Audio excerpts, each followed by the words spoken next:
Hello and what's up Junkies. Sekarang kami sedang bersama dengan Renault Kwid Climber AMT tahun 2020 alias model facelift yang seperti ini ya. Dan mobil ini itu mengingatkan gua ke masakan Pondicherry. Iya, apa itu? Jadi di India sana tuh ada sebuah daerah bernama Pondicherry yang terinfluence banget dengan kolonial Perancis. Alhasil masakannya jadi fusion Indian French. Gitu juga dengan mobil ini, dia dibuat di India untuk pasar India dengan taste India pula, namun dibuat oleh brand dari Eropa yaitu Renault.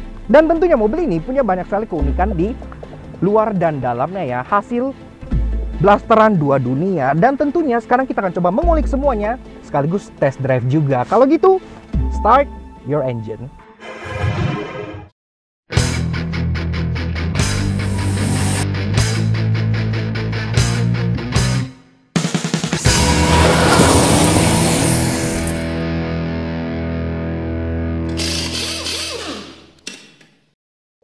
Nah jadi sebelum kita mulai syuting, kita selalu mencuci semua unit review kita di carwash.id yang berlokasi di Bursa Mobil BSD.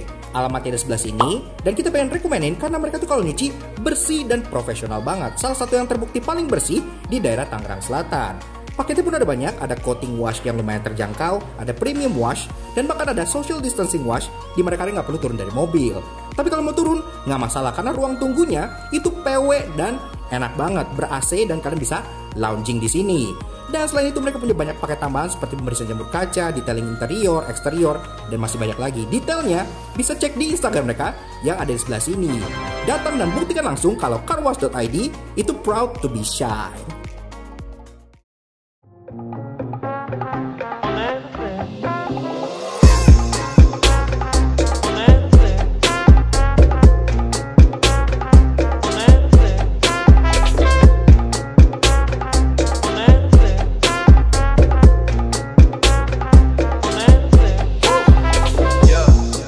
Nah, Auto Junkies, sebelum kita bahas eksterior dan interior secara detail, kita paling penasaran dengan rasa berkendaranya nih. Jadi kayak apa sih 1000 cc plus AMT-nya? Yuk test drive aja, let's go! Nah, Auto Junkies, sebenarnya kami lakukan itu setuju aja bagi orang-orang di luar sana yang menganggap kalau si Renault Kwid itu merupakan hanya Datsun Redigo yang di glorified gitu. Tapi itu hanya stop di Kwid yang pre-facelift aja. Karena untuk yang model facelift ini, entah kenapa, itu tidak ada banyak improvement yang bisa dirasakan secara langsung gitu. Karena itu sekarang kita bahas mulai dari 3 hal positifnya dulu ya, dari driving impressionnya.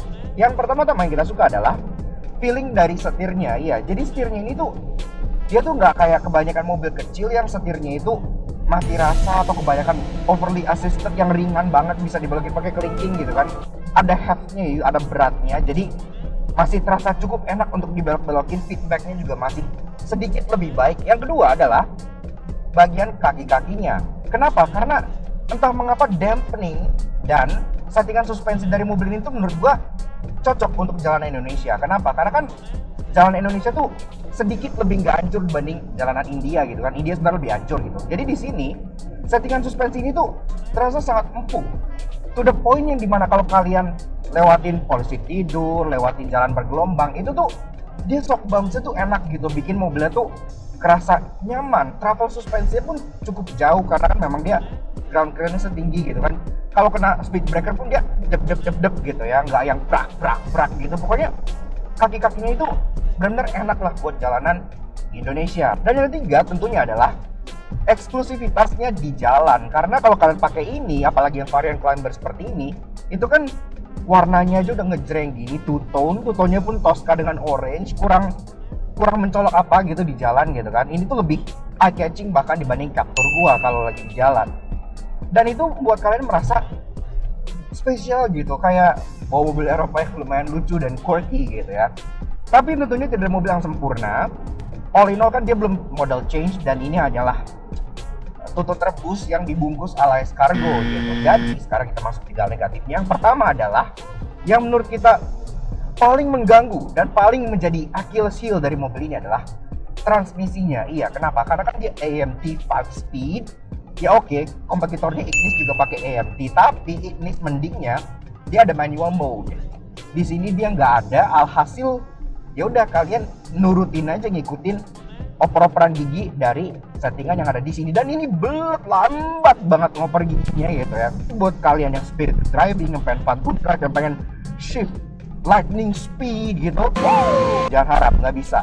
Dan yang kedua adalah body rollnya. Iya, dengan footprintnya yang kecil, dia juga agak pipih. Ketika kalian misalnya belokin, itu benar-benar mobilnya tuh rasa wallowing, kayak goyang kanan, goyang kiri. Apalagi karena footprintnya kecil, bisa kalian lari nih 100 gitu ya di tol gitu. Ada kontainer lewatnya, mobil langsung gitu kayak kehempis angin karena footprintnya kecil dan body rollnya yang lumayan terasa. Dan yang ketiga, ini adalah satu hal yang tidak bisa diredam oleh mobil ini, yang peredamannya cukup baik menurut gua, karena peredaman angin cukup baik, kemudian shock bumpsnya baik, blak-blak-blaknya enak, tutup pintunya blaknya enak. Satu hal yang nggak bisa diredam sama dia, suara dan getaran mesin 3 silindernya dia. Ya, apalagi pas lagi start up, pas lagi cold start, getarannya itu terasa sampai ke setir, kemudian suaranya pun terasa sampai ke kabin gitu. Namun menurut gue pribadi sih, kalau seandainya mobil ini tuh dipakai sesuai dengan fungsi dan kodrat awalnya, ini bisa menjadi alternatif yang cukup menarik. Kenapa? Karena untuk city commute, buat dalam kota, buat dipakai santai, transmisinya pun ya untuk AMT dia nggak kasar-kasar amat gitu ya, cukup halus walaupun emang belet banget. Kemudian peredamannya yang meningkat signifikan dibanding sebelumnya, bantingannya yang menurut gue ini salah satu yang paling empuk di antara city car yang bisa kalian temui ya. Kalian harus coba sendiri, bantingannya tuh empuk banget gitu. Apalagi dengan styling eksterior yang sangat eksentrik, ini tuh menawarkan sebuah alternatif yang perpaduan antara dua dunia gitu. Kalian dapat durability dan reliability khas India yang bajanya tuh tebal gitu, segala macem gitu, yang kayak mobilnya tuh Bronx banget.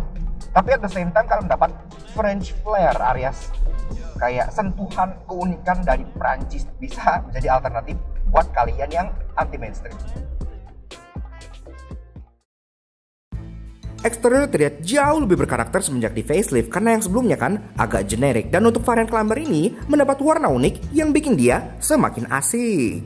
Dan berbicara mengenai eksteriornya, well, kesan pertamanya sih memang ia seperti rugged little city car gitu ya, karena memang secara ukuran tuh dia sangat kecil. Ini tuh kecilnya kalau kalian bayangin seperti mobil-mobil K-car gitu ya, memang kecil banget footprintnya dia. Tapi berbeda dengan depannya yang gahar dan sampingnya yang terlihat maco dan tinggi, karena dia dominasi tuh bulat-bulat gitu ya, desain Renault yang kayak Eropa-Eropaan, dia justru terlihat agak cute sebenarnya gitu ya. Jadi pantatnya tuh bulat, taillightsnya bulat. Ini kayak bayi yang menggunakan popok gitu, jadi kayak rugged baby gitu. Di sini pun sudah ada terbrake stop lamp, sudah ada 3 buah sensor parkir, dan tentunya sudah ada reversing kamera juga. Dan selain itu, karena ini model Climber, dia juga warnanya unik ya. Selain warna bodinya Tosca gini, dia juga ada imbuhan warna-warna orange di sekujur tubuhnya. Di belakang sini di skid plate, kombinasinya warna gunmetal dengan orange, bikin dia terlihat lebih fresh. Dan di belakang sini, yang menjadi umbahan paling besar yang kita suka adalah taillights-nya, karena dalamnya ini dia sudah LED bar untuk lampu senjanya ya. Jadi bikin dia kesannya tuh kayak mewah gitu, sangat keren. Walaupun memang lampu rem, lampu sen, dan lampu mundur lainnya dia masih bohlam biasa. Dan di bagian sampingnya, di sini tuh kelihatan ya tall stance dia tuh yang benar-benar ala-ala SUV-nya. Karena ini tuh memang jangkung gitu. Ground clearance juga untuk sebuah city car dia cukup tinggi. Selain body cladding hitam di sini, ada side body molding hitam di sini. Dia juga door handle-nya warna hitam yang senada gitu. Jadi agak nge-masking kalau ini sebenarnya cut cost gitu ya. Dan ini pun door handle-nya masih model cepol seperti ini gitu. Ini pun kesan ruggednya berlanjut ke bagian atas karena dia ada roof rail di sini yang lagi-lagi ada aksen orange-nya ya. Jadi bagian mobil ini semuanya tuh ada aksen orange ya. Selain di sini juga ada di bagian spionnya. Dan yang kita suka, at least sekarang spionnya itu udah jauh lebih manusiawi. Sekarang dia sudah electric adjustment dari dalam. Walaupun ini belum electric retract, tapi katanya sih sengaja. Kenapa? Karena di India kan ini tuh sering banget ketabrak motor atau orang yang jalan, atau ketabrak sapi gitu lagi di jalan. Ini tuh lebih aman yang seperti ini dibanding yang model electric retract. Ngelesnya bisa aja. Dan di sini dia nggak ada lampu sein, seinnya ditaruh di bagian fender di depan sini berwarna amber. Dan karena ini varian Climber, kalian dapat stiker Climber di sini yang gede banget. Tinggal kalian taruh kata-kata sosial di atas ini, kalian langsung siap bersosialita. It's the one and only Eagle Double G. Kalau kita masuk ke bagian kaki-kakinya, di sini kalian sebagai warga Indonesia itu harus lebih bersyukur ya. Kenapa? Karena di India sana bahkan varian Climber yang menjadi flagship di lineup Kwid seperti ini, itu velgnya masih Duralloy dengan dop gitu. Iya, bahkan di iklannya kan kelihatan itu masih Duralloy gitu ya. Tapi di Indonesia dia sudah kebagian velg alloy yang murni seperti ini, two-tone polish. Jadi di India tuh ini sebenarnya optional gitu ya, kalau di sini standar. Ring 14 inci dibalut dengan ban yang masih juga asli India, yaitu Apollo. Ini kayak rumah makan, jadi bikin lapar gitu. Dengan motif sidewall yang lucu karena dia tribal kayak gini ya. Tipenya itu Amazer XP. Good luck nyari ban penggantinya di Indonesia. Dan ini pun ukurannya 165/70 R14. Dia untuk pengereman depan cakram, belakang tromol, dan untuk varian facelift seperti ini dia sudah mendapat ABS sebagai standar, jadi sudah sangat proper. Walaupun Achilles heel alias salah satu hal yang paling dinyinyirin dari mobil ini itu masih ada di sini, yaitu baut PCD 3 seperti ini gitu ya. Jadi orang pada ngomong kan kayak, ntar gue bisa ganti pelek, secari pelek gitu. Dan tibalah kita ke bagian depan alias muka dari si baby crossover Renault Kwid Climber tahun 2020. Dan faceliftnya ini benar-benar berhasil bikin muka depannya tuh jauh lebih atraktif gitu. Karena yang sebelumnya kan mukanya ya nggak jelek, tapi biasa aja gitu kan, ya generik banget gitu. Ini dia benar-benar jauh lebih modern. Pertama-tama kan dia mengadopsi lampu model kekinian. Iya, jadi lampu headlights main beamnya itu dilapasin ke bawah sini gitu, dengan emboss Renault di dalam sini yang seperti mobil upmarket. Dan di bagian atas sini dia hanya daytime running light LED dan lampu sein aja gitu. Kemudian ngomongin soal DRL, ini juga DRL-nya tuh asli gitu ya. Jadi bukan DRL-DRL-an yang kalian nyalain lampu senja baru nyala atau ada switch-nya gitu-gitu. Kalau kalian kontak, DRL ini langsung nyala. Kalau kalian nyalain lampu kecil, DRL ini akan meredup gitu. Jadi benar-benar ya sesuai fungsinya seperti DRL mobil mahal gitu. Dan ini pun DRL-nya terang, walaupun dia DRL modelnya kayak fiber wire gini, tapi terang banget kalau siang. Benar-benar bikin striking lah depannya gitu. Kesan crossover-nya juga tetap dipertahankan dengan cladding hitam dan aksen-aksen gunmetal skid plate depan sini. Dan karena ini Climber, ini juga ada kayak cover di bagian headlights-nya ya, yang bikin dia lebih menonjol 3D dengan aksen orange. Di sini ada aksen orange lagi yang senada dengan spion dan di bagian belakangnya.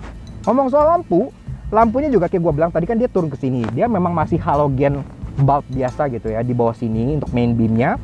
Lampu senjanya ya DRL ini akan meredup, dan lampu sein dia ada di balik DRL garis di sini ya. Jadi lampu seinnya itu tersembunyi. Bikin desainnya itu benar-benar clever gitu, French banget.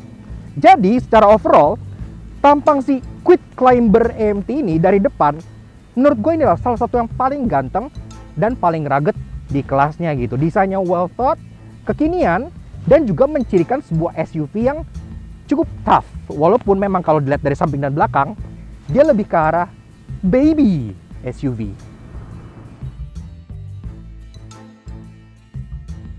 Interiornya juga nggak kalah funky dengan eksteriornya dengan banyak aksen orange, emboss Climber, serta head unit tercanggih di kelasnya yang sudah bisa Android Auto dan Apple CarPlay. Nah, sebelum kita masuk, kalau kata Pak Devi, salah satu update di mobil ini selain secara kosmetik, juga ada beberapa contohnya di bagian peredamannya ya. Makanya kalau kalian buka tutup pintu, dia tuh nutup itu kayak blep blep blep kayak mobil Eropa, bukan kayak counterpart dia si Redigo yang nutupnya tuh clang clang clang gitu. Kenalan dulu sama kuncinya. Jadi kuncinya seperti ini. Nah, dia memang kuncinya masih kunci batang biasa ya, belum keyless macam Agya TRD ataupun Ignis, tapi kunci batangnya sudah cukup keren karena dia ada kayak logo Renault yang besar dan ada aksen gloss black di bagian sininya, plus tombol ada dua untuk lock dan unlock, itu aja. Put on the brake. Kita coba start engine.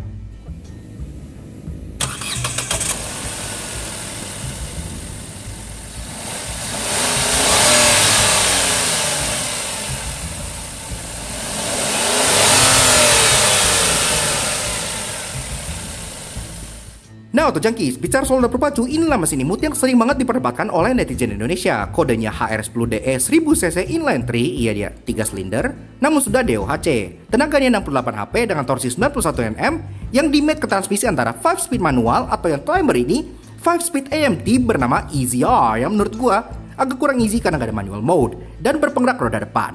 0-100 catat dalam waktu kurang lebih 16 detik atau kata klakson itu setara dengan rubbish. Ya, tapi at least konsumsi BBM-nya sangat impresif. Kenapa? Karena bisa mencapai 1:24, yaitu gila irit banget.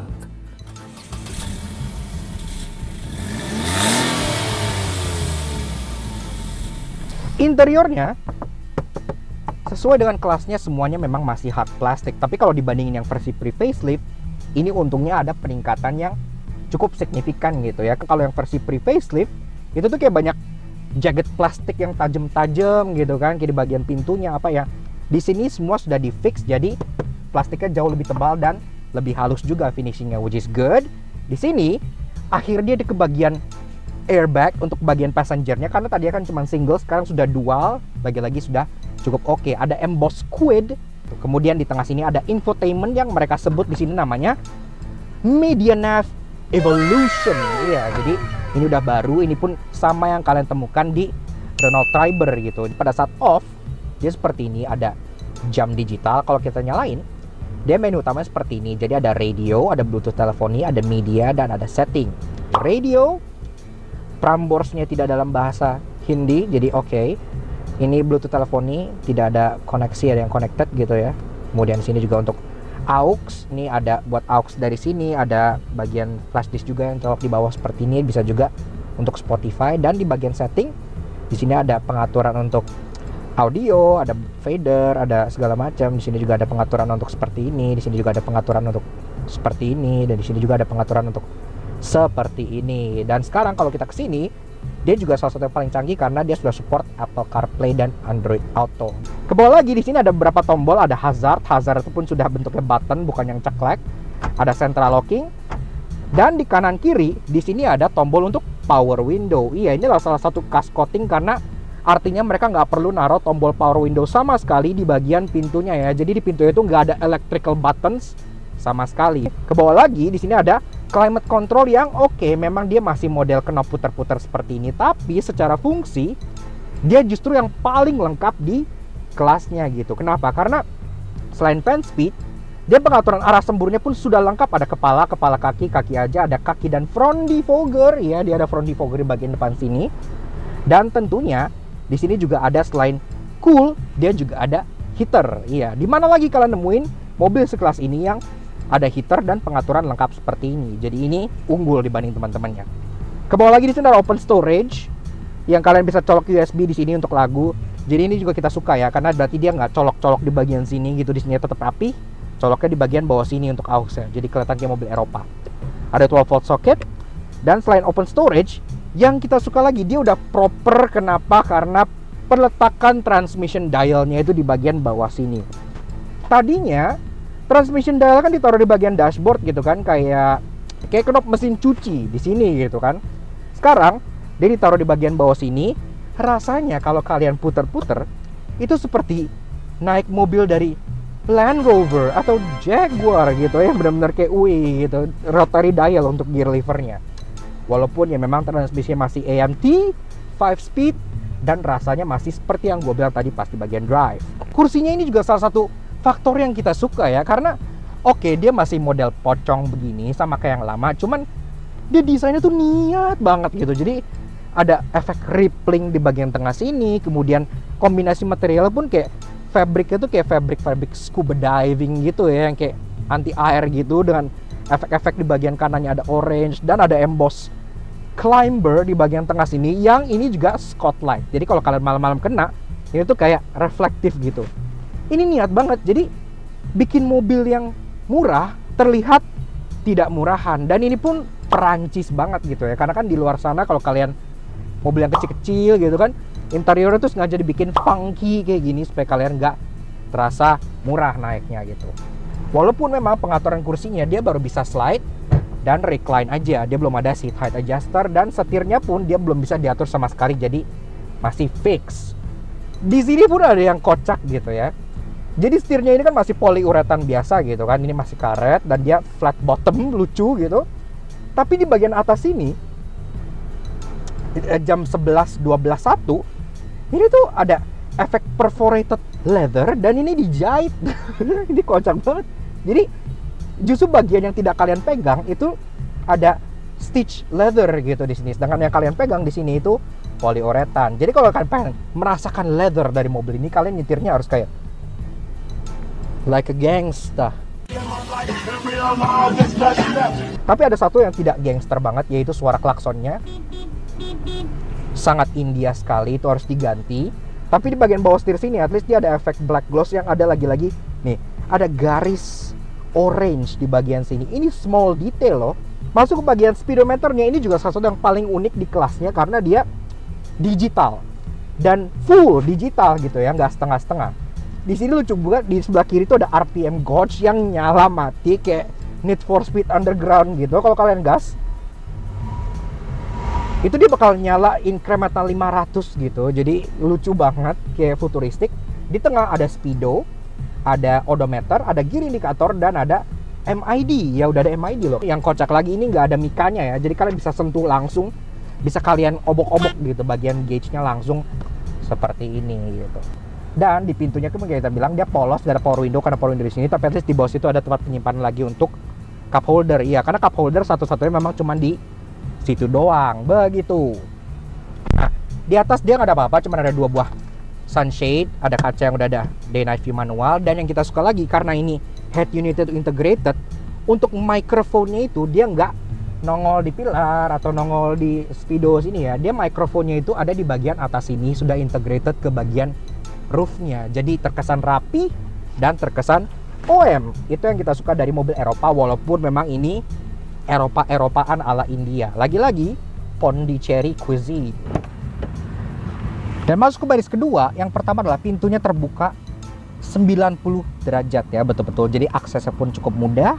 Walaupun pas kita di dalam sini memang ini nggak bisa dibilang lega. Nah, ini kursi udah di set dengan posisi mengemudi gua tinggi 170 cm, dan di sini gua sisa untuk legroom itu sekitar 3 jarian kalau gua duduk tegak. Kalau gua duduknya agak santai, maka tersisa kurang lebih 2 jari.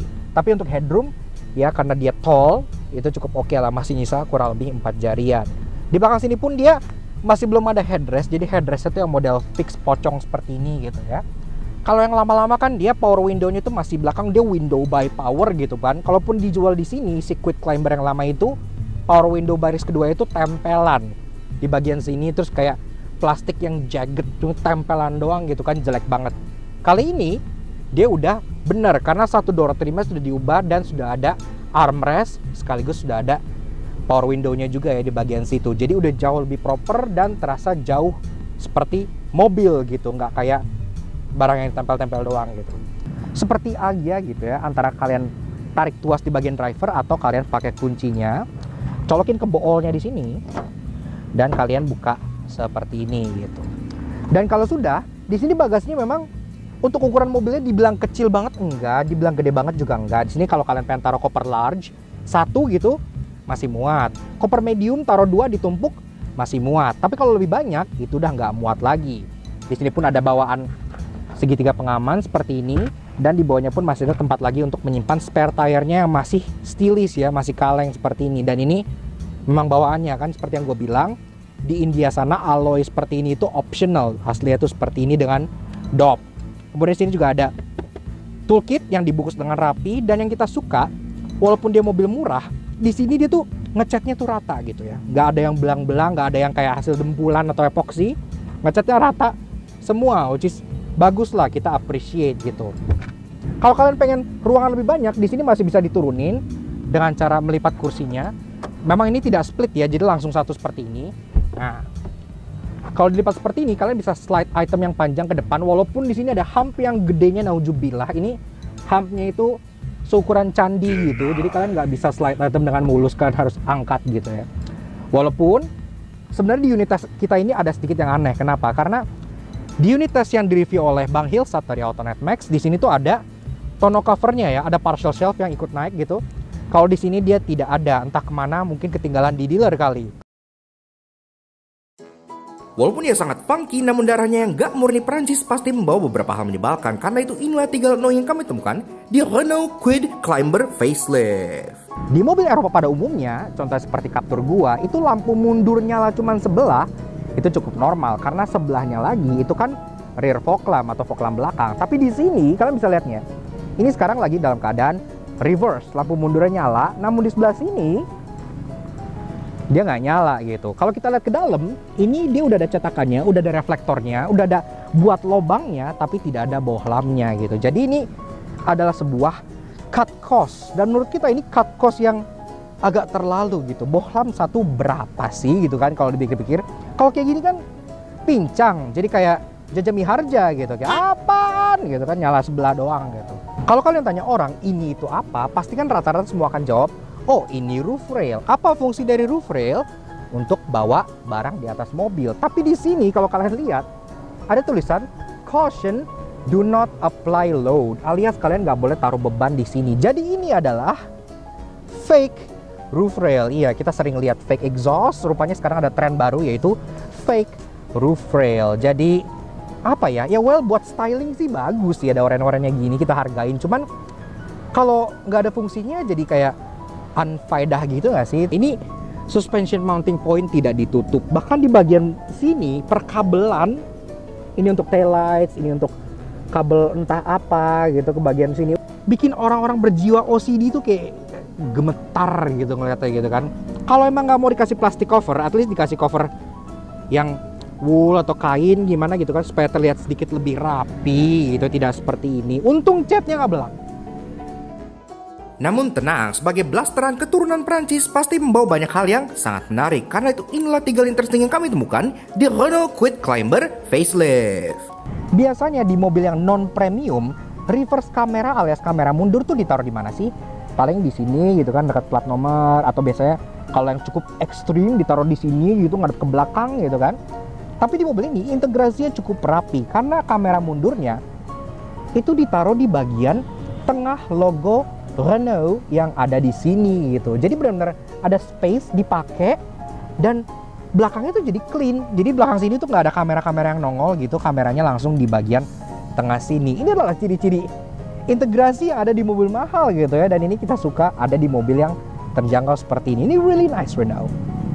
Walaupun di belakang sini dia nggak ada fitur atau amenity apa-apa, bahkan untuk ngecharge yang biasanya ada di tengah situ, itu kan dia nggak ada apa-apa, polos gitu kan. Tapi kalian tetap bisa ngecharge di belakang sini. Gimana caranya? Jadi di belakang sini nih, di belakang seatbelt sebelah kiri, ini tuh ada 12 volt socket. Iya, yang bisa kalian colok adapter untuk kalian ngecharge gitu ya. Dan ini posisinya tuh cukup unik. Kenapa? Karena kalau kalian taruh sini, ini kan kabel bisa kalian lewatin pundak kalian gitu buat kalian main handphone di sini. Tapi at the same time, kalau misalnya kalian di belakang pengen colok vacuum cleaner buat ngebersihin bagian bagasinya, itu juga bisa dicolok ke sini. Jadi ini posisi yang menurut gue cukup fleksibel dan cukup unik gitu. Seumur-umur gue nge-review mobil dari yang besar sampai yang kecil, gue nggak pernah ngeliat fitur ini di mobil sekecil ini atau di kelas ini. Apa itu? Iya, rear armrest. Biasanya kan cuma ada di sedan medium atau large, atau mungkin SUV medium atau large. Di mobil gue aja Captur yang kelasnya di atas ini itu nggak ada beginian gitu. Jadi ini benar-benar ngebantu banget untuk ngedongkrak comfort di belakang sini. Ini kan hal yang simple, tapi benar-benar bisa nambah kenyamanan di belakang sini. Dan biasanya kan kalau armrest itu ada cup holdernya di sini gitu kan. Mobil ini kan di belakang nggak ada cup holder, di sini nggak ada, di bagian door juga nggak ada. Jadi nggak ada. Cup holdernya di mana? Di sini. Jadi di dalam sini nih ada 2 buah. Ini bukan cup holder, kayak cup straps gitu ya. Jadi kalian bisa taruh minuman kalian di sini, kayak pakai strap gitu. Jadi ini solusi yang benar-benar terasa sangat Perancis. Tuh lucu banget gitu. Dan tentunya sebagai sebuah SUV super kecil blasteran India Prancis pasti membawa banyak hal yang bikin kalian penasaran. Karena itu inilah 3 hal curious yang kalian tanyakan mengenai Renault Kwid Climber Facelift. Nah, guys, wajar aja kalau kalian bingung dengan segmen baru ini. Kenapa? Karena seperti yang kita bilang di fun review Honda Civic Turbo versus Type R kemarin, kan itu ada challenge di videonya dan videonya jadi hampir 1 jam. Alhasil kedepannya challenge akan kita pisah di video sendiri, dan untuk review yang normal itu kita akan mengadakan segmen baru yang kita namakan 3 hal curious mengenai mobilnya. Jadi untuk kali ini, selamat datang di 3 hal curious mengenai Renault Kwid Climber, di mana kalian bisa mengajukan pertanyaan via Instagram komen. Kita kan tiap kali nge-review mobil, kita selalu post fotonya di Instagram gitu ya. Dan 3 pertanyaan terpilih akan kita jawab di video reviewnya gitu. Dan sekarang kita udah dapat 3 pertanyaan nih. Untuk pertama-tama dari agen Revastev, kedua dari agen 8RC8, dan ketiga dari agen Andri Kandar. Dan langsung aja kita mulai pertanyaan pertama dari agen Revastev yang bertanya, ini kan EMT-nya cuma ada R, N, dan D doang, tidak ada manual mode. Apakah pas turunan dia bisa engine brake sendiri? Oke, agen Revastev, kita pengen cobain nih ya. Ini udah ada ramp turun dari sebuah parkiran di pusat perbelanjaan di daerah BSD, dan ini cukup tinggi, turun spiral gitu ya. Kita pengen cobain nih, apakah dia bisa engine braking sendiri, kan nggak ada manual mode. Masuk D, dan kita mulai jalan. Gua nggak akan ngerem sama sekali di proses turun ini, jadi kita lihat saja. Bismillahirrahmanirrahim.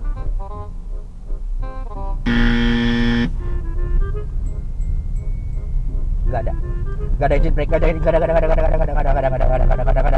Dan ini body roll banget, yang ada body roll. Gak ada engine brake di sini, gak ada sama sekali, gak ada engine brake. Wow.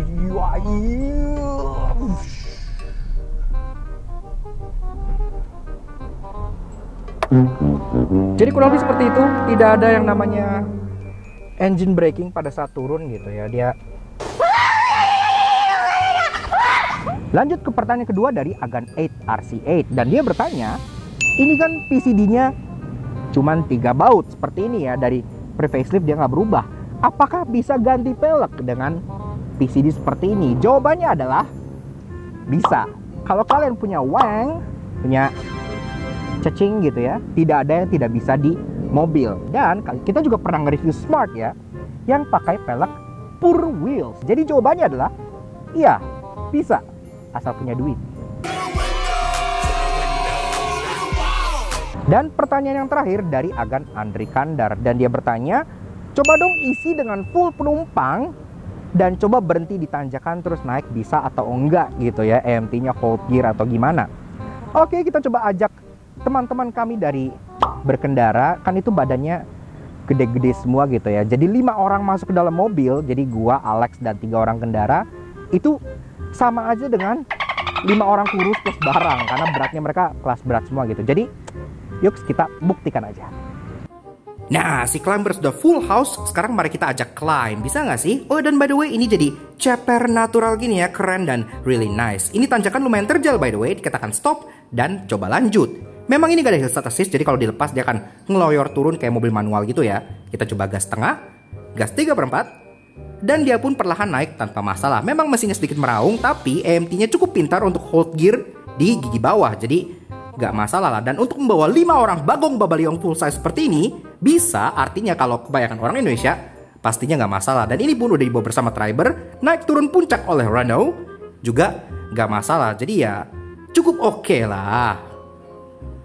Nah, jadi gimana? Kurang lebih seperti itulah segmen baru kami, yaitu 3 hal curious mengenai Renault Kwid Climber. Thank you banget ke agen Revastev, 8RC8, dan Andri Kandar yang udah kirim pertanyaannya. Bagi yang lain yang belum dijawab, jangan berkecil hati. Dan kalau kalian tanya hal yang agak umum, misalnya iritnya seberapa atau ada improvement apa enggak, yang kita udah jawab di part review yang lain gitu, tentunya kita nggak jawab di sini. Ini untuk pertanyaan yang sedikit lebih ekstrim mungkin atau lebih gila gitu ya. Tapi jadi next time kalau kalian pengen submit pertanyaan kalian, langsung follow aja Instagram kita yang ada di sini.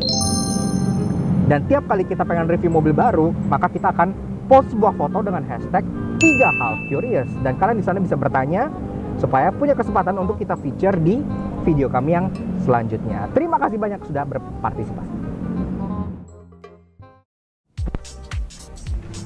Yaks. Jadi itu aja guys, review kami mengenai si Renault Kwid Climber tahun 2020 alias model facelift yang seperti ini ya.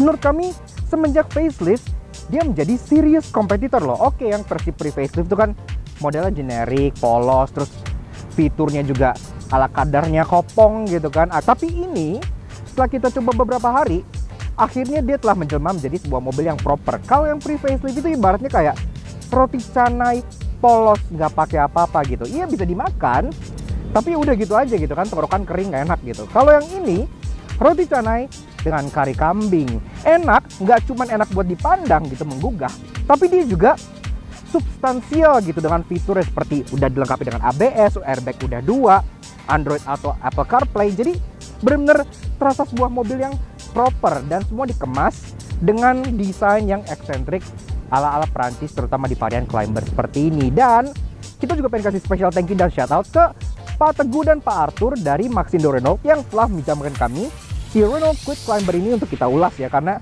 kita juga yang pertama, jadi thank you banget.